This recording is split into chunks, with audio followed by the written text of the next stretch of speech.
আসসালামু আলাইকুম এভরিওয়ান, সবাই কেমন আছেন? আশা করি আল্লাহর রহমতে সবাই ভালো আছেন। আলহামদুলিল্লাহ, আমিও ভালো আছি। তো আজকে আমরা যে বিষয়টা নিয়ে আলোচনা করব সেটা হচ্ছে কিওয়ার্ড রিসার্চ। আমরা এর আগের 4টা পার্টে আমরা আলোচনা করার ট্রাই করেছিলাম, আজকে আমরা আরো বিস্তারিত আলোচনা করব। ঠিক আছে? তো আমরা এর আগে যেটা দেখেছিলাম সেটা হচ্ছে কিওয়ার্ড নিয়ে আমরা কথা বলেছিলাম যে দেখেন আমরা এই যে আমরা হচ্ছে জিও টার্গেটেড লোকেশন বা জিও টার্গেটেড কিওয়ার্ড বা লোকাল কিওয়ার্ড পর্যন্ত আমরা কথা বলেছিলাম। এরপরে আমরা যে বিষয় নিয়ে কথা বলবো সেটা হচ্ছে গিয়া কিওয়ার্ড বাই লেন্থ। এই জিনিসটা কি? এর কিছু ভাগ আছে কিওয়ার্ড বাই লেন্থ। এর কতটুকু লেন্থ হবে, যেমন আমরা এর আগে আমরা উদাহরণ দিয়ে আমরা অনেকবার দেখিয়েছিলাম, যেমন বিইএসটি বেস্ট বেস্ট ল্যাপটপ। এই যে একটা বেস্ট ল্যাপটপ আমরা লিখে সার্চ দিলাম, প্রথমে যে আমাদের ওয়েবসাইটটা আসলো এমনটা আর কি, যে আমরা চাইলে লেন্থ বাড়াতে পারি, কমাইতে পারি। তো এটা 3 ভাগে ভাগ করা হয়েছে। এক হচ্ছে গিয়ে শর্ট টেল কিওয়ার্ড বা generic keyword, mid tail keyword, আর একটা হচ্ছে লং টেল কিওয়ার্ড।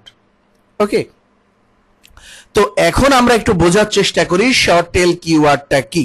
চলেন একটু বোঝার ট্রাই করি।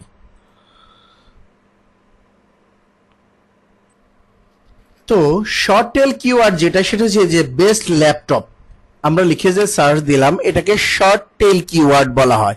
শর্ট টেল কিওয়ার্ড বা জেনারিক কিওয়ার্ড বলা হয়।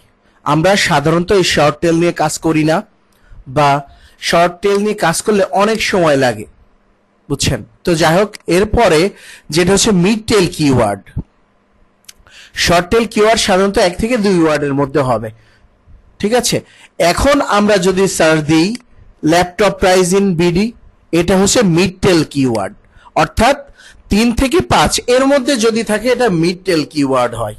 ঠিক আছে, তো আমরা মিড টেল কিওয়ার্ড দেখলাম। এখন আমরা যেটা দেখার ট্রাই করব সেটা হচ্ছে long tail keyword. Long tail কিওয়ার্ডটা কি চলেন দেখে আসি। আমরা যদি এখন লিখে সার্চ দিই যে laptop price in Bangladesh under 15,000 টাকা, এই যে কিওয়ার্ডটা এটা হচ্ছে লং টেল কিওয়ার্ড। তো এটা হচ্ছে আমাদের লং টেল কিওয়ার্ড। আমরা সাধারণত লং টেল কিওয়ার্ড নিয়ে কাজ করব। আমরা যদি লং টেল কিওয়ার্ড নিয়ে কাজ করি তাহলে আমরা খুব সহজেই আমরা র্যাঙ্কে যেতে পারবো। আমাদের এটা মনে রাখতে হবে যে আমরা সব সময় লং টেল কিওয়ার্ড নিয়ে কাজ করব। ওকে ওকে, তো আশা করি আপনারা শর্ট টেল, লং টেল, এই যে short tail keyword, mid tail keyword, long tail keyword আপনারা বুঝতে পেরেছেন। আমি আবারও একটু রিপিট করি। শর্ট টেল কিওয়ার্ড হচ্ছে 1 থেকে 2 ওয়ার্ডের মধ্যে আমরা যে কিওয়ার্ড লিখে সার্চ দেই ওটা হচ্ছে short tail keyword. Mid tail keyword হচ্ছে আমরা যখন 3 থেকে 5 ওয়ার্ডের মধ্যে সার্চ দেই এটা হচ্ছে মিড টেল কিওয়ার্ড। আর লং টেল কিওয়ার্ড হচ্ছে আমরা যখন 6 থেকে তার উপরে যদি কোনো কিওয়ার্ড লিখে সার্চ দেই সেটা হচ্ছে লং টেল কিওয়ার্ড। সাধারণত আমরা লং টেল কিওয়ার্ড নিয়ে কাজ করে থাকি। শর্ট টেল কিওয়ার্ড নিয়ে কখনো ক্লায়েন্টের কাজ কখনো শর্ট টেল কিওয়ার্ড নিয়ে করা উচিত নয়। কেন জানেন? শর্ট টেল কিওয়ার্ড বা মিড টেল কিওয়ার্ড দিয়ে যদি আমরা কাজ করি বা কাজ করার ট্রাই করি তাহলে এর অনেক সময় লাগতে পারে, সময়টা একটু বেশি হয়ে যায়। তত সময় ক্লায়েন্ট কখনো আপনাকে আমাকে দিবে না, বা আমার নিজের কাজও আমি এত সময় নিয়ে করব না। সো অবশ্যই আমরা লং টেল নিয়ে কাজ করব। লং টেল নিয়ে কাজ করলে খুব সহজে র্যাঙ্কে যাওয়া যায়, এটা মনে রাখতে হবে। অবশ্যই কমেন্টস এর মাধ্যমে জানাবেন আমি কি বলেছি। শর্ট টেল কিওয়ার্ড কত মানে কেমনটা, মিড টেল কিওয়ার্ড কেমনটা, বা লং টেল কিওয়ার্ড কেমনটা, অবশ্যই কমেন্টস এর মাধ্যমে জানাবেন। ওকে,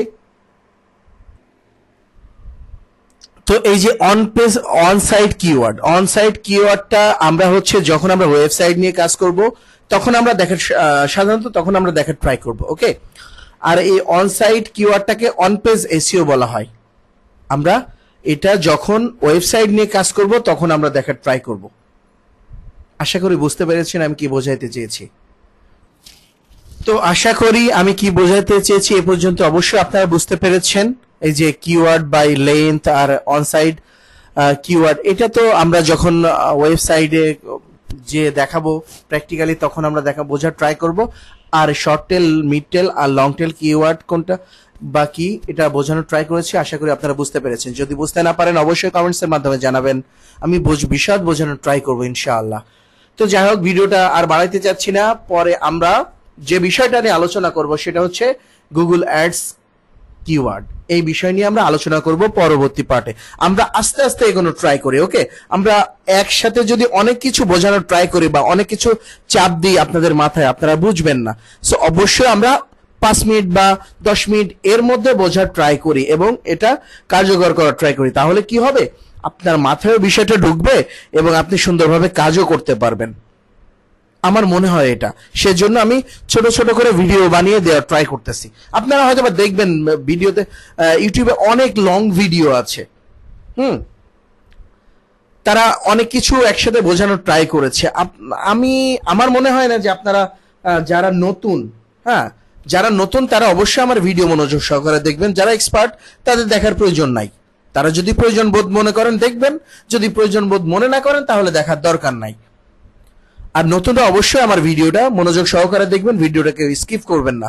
যাই হোক, পরবর্তী পার্টে দেখা হবে গুগল অ্যাডস কিওয়ার্ড, এই বিষয় নিয়ে আমরা আলোচনা করব।